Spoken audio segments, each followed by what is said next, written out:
Мен аты-жөнім Сатода Элина Қайратқызы болады, жасым 20-да. Қазіргі таңда экосумкаларға сурет салумен айналысудамын. Мен негізгі мамандығым геодезия және картография. Осы күнге дейін инженер-картографта болып жұмыс жасап көрдім, және ол менің жаным оны қаламады. Мен жаңағы ол кезде жұмыс жасаған кезде таңғы 4-5-ке дейін жұмыс жасап жүрдім, картаны цифрлизацияладым. Ал қазіргі таңда, мәселен, бүгін мен 2 сағат қана ұйықтадым. Сол түнгі сағат 4-5-ке дейін осылай сурет салып отыра беремін. Маған онда ешқандай қиын нәрсе емес. Ол өзім осыны ұнатамын, және жасағаннан кейін ол сенде әдемі шығады егерде жан тәніңмен жасасаң. Жалпы мен өзім негізінен 7-ші классқа дейін мүлде сурет салмайтынмын. Өйткені маған айтатын, сен суретің дұрыс шықпайды, қоя қойшы деп. Бірақ оған дейін қолөнермен айналысатынмын. Жаңа бисермен тоқу, тігін тігу сондайға жақын болдым. Қазіргі таңда шопперларға сурет салу арқылы айына 150-200 мыңдай теңге келіп отыр. Оның бәрі сіздің шығыныңыз бола ма? Иә, себебі мата айтып өткендей арзан тұрады метрі. Мәселен, мен қазіргі таңда 1000 теңгеге алып жүрмін.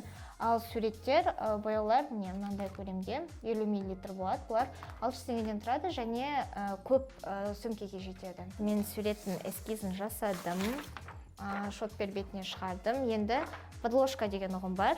Яғни шоппердің келесі жағына краска өтіп кетпес үшін осылай ақ парақты және картон қағазын саламын. Және де сурет жақсы шығу үшін ол қисық-мисық болмауы керек. Сол себепті осындай қыстырғыштармен қыстырып қоямын.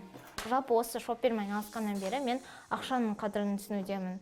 Себебі бұл менің еңбегім, неге мен ол нәрсені бұндай жай жаңағы тамаққа бір нәрсеге жұмсауым қажет деген өзімде сондай ой пайда болды. Егер сурет салып келе жатып, ортасында бірдеңесі бөлініп қалса қайтесіз?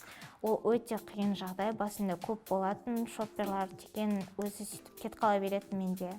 Яғни қате кетті ма, мен жалпы клиентке ұнағанын қалаймын. Жалпы бұл нәрсені бастағанда мен әлеммен, адамдармен бір нәрсемен бөліскім келді. Неке сіз осыны алып, өзіңізді қуанта аласыз деген сияқты. Сол себепті клиенттің айтқаны, ол кісінің ойлағаны мен үшін бірінші орында реакциясы. Сол себепті қатесіз орындауға тырысамын. Ал егерде қате болып жатса, жаңадан бастауға тура келеді. Басында көп болды ондай қателіктер, ал қазіргі таңда ондай көп қайталанбайды менде.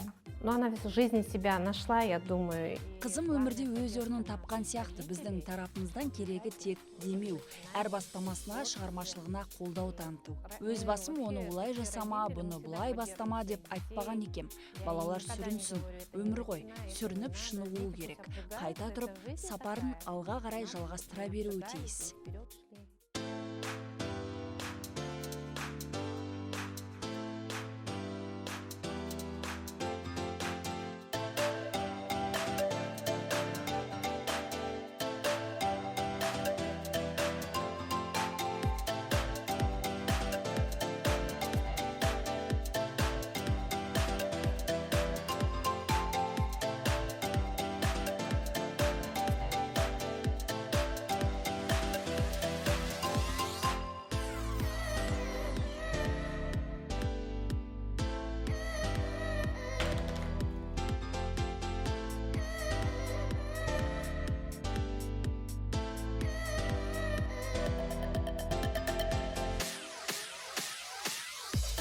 Сонымен біздің шопперіміз осылай аяқталды, осындай сурет шықты. Осындай суретті сізді кез келген уақытта жасай аласыз, тек қана ынта мен қызығушылығыңыз болса болды. Әр атқан таң жаңа мүмкіндікке толы. Оян, Қазақстан!